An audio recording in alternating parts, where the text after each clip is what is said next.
உலக கண்ணீர் அழுத்த நோய் குறித்து நெல்லை சந்திப்பு பகுதியில் அரவிந்த் கண் மருத்துவமனை சார்பில் நடந்த விழிப்புணர்வு மனித சங்கிலியில் மருத்துவர்கள் செவிலியர்கள் திரளாக பங்கேற்றனர்.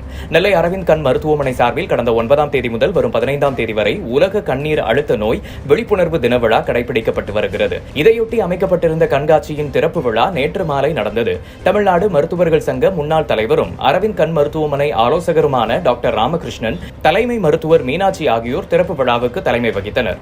இதையொட்டி ஏற்பாடு செய்யப்பட்டிருந்த உலக கண்ணீர் அழுத்த நோய் விழிப்புணர்வு மனித சங்கிலி மற்றும் கண்காட்சியை மாவட்ட அறிவியல் மைய அலுவலர் குமார் துவக்கி வைத்தார். நிகழ்வுக்கு இந்திய மருத்துவ சங்க தலைவர் டாக்டர் முகமது அபுபக்கர், செயலாளர் டாக்டர் பிரபுராஜ், பொருளாளர் டாக்டர் கண்ணன் ஆகியோர் முன்னிலை வகித்தனர்.